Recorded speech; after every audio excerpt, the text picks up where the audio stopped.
Esqueça por um momento o que as pessoas dizem. O poder de verdade, aquele que realmente importa, está no que não é dito. Sabe? Tá na forma como alguém segura uma simples xícara de café ou no silêncio que paira no ar antes de uma resposta. O nosso corpo ele tá o tempo todo transmitindo status. E aqui a gente vai decodificar exatamente isso. Os microsinais de dominância que podem instantaneamente reconfigurar a hierarquia em qualquer lugar. E a premissa por trás disso é bem direta. A autoridade não se declara, ela se demonstra.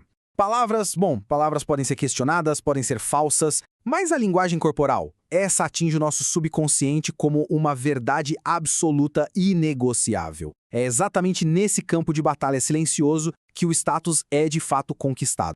Pense bem, cada gesto, por mais trivial que possa parecer, é um dado que é enviado direto para o cérebro reptiliano de quem está observando. Aquele tremor de ansiedade para responder logo, a hesitação em tocar a mesa, tudo isso são como cálculos binários que definem a sua posição na cadeia alimentar social. No final, a pergunta que o cérebro do outro faz é sempre a mesma: predador ou presa? E não, isso não é uma construção social. A gente está falando de um código biológico que está gravado no nosso DNA. Para projetar poder, a primeira coisa a fazer é entender, é hackear a forma como o cérebro lê e reage a esses gatilhos que são puramente instintivos. Olha só que interessante essa dicotomia. De um lado, você tem os sinais de apaziguamento. Se encolher, proteger áreas vitais como o pescoço. É o instinto da presa, se fazendo pequena para não ser notada. Agora, do outro lado, a dominância. Expansão, ocupar o espaço de forma relaxada e, o mais importante, expor vulnerabilidades. O sinal que isso manda é de uma força tão absoluta, mas tão absoluta, que a pessoa pode se dar ao luxo de nem se defender. A mensagem é clara: não existe nenhuma ameaça aqui no meu nível. Vamos à primeira tática: o domínio do tempo. Pense assim: se o espaço é um campo de batalha, o tempo é a arma mais poderosa. A maneira como se gerencia os segundos numa conversa revela imediatamente a posição de alguém na hierarquia. 3 segundos. É só isso. Esse é o tempo necessário para desmantelar completamente a dinâmica de poder de uma interação. É uma ferramenta de uma simplicidade brutal porque ela explora a nossa expectativa social de que uma resposta, de que a submissão tem que ser imediata. A execução tem que ser cirúrgica. Quando alguém faz uma pergunta, a reação de baixo status a responder na hora, numa tentativa de agradar. A tática de alta dominância é exatamente o oposto. Primeiro, receba a pergunta. Mantenha o contato visual, direto, calmo. E então, a pausa. 1, 2, 3. Só depois de controlar o silêncio é que a resposta é entregue. E aqui está o ponto crucial.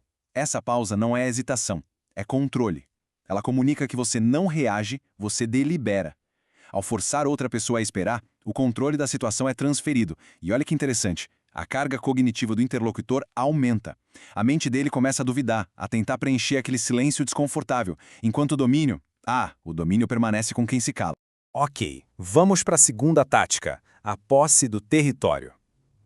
A sua relação com o espaço físico ao seu redor é uma transmissão constante sobre o seu senso de pertencimento e, por consequência, da sua autoridade. Repare bem em qualquer reunião. O indivíduo inseguro, ele age como um invasor. Toca na mesa de leve, encolhe os cotovelos, senta na pontinha da cadeira. Basicamente, ele trata o espaço como se fosse um território alheio, pedindo uma permissão silenciosa para simplesmente existir ali. Em total contraste, o indivíduo de alto status trata o território como se fosse uma extensão do próprio corpo. Existe uma facilidade, um relaxamento, uma possessividade calma. O ambiente se adapta a ele e nunca o contrário. A execução aqui é sutil, mas o efeito na hierarquia é devastador. Ocupe a cadeira por inteiro. Use os apoios de braço como se fossem tronos. Espalhe as mãos sobre a mesa. Cada ponto de contato relaxado com o ambiente envia a mesma mensagem subconsciente: isto aqui me pertence.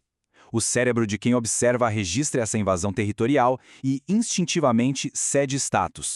E tudo isso nos leva a uma conclusão, inescapável. A autoridade não é um cargo, não é um título, é simplesmente a ausência do comportamento de presa. Dominar o próprio tempo e o próprio espaço são os fundamentos para reescrever a forma como o mundo te percebe.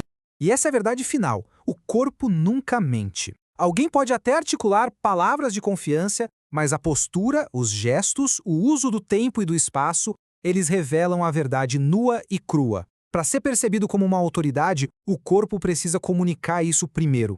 Respeito não é algo que se pede, é uma consequência inevitável dessa transmissão não verbal de poder.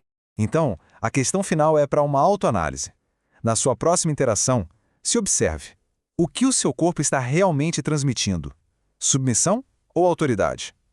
A verdade, como sempre, está nos detalhes que ninguém diz.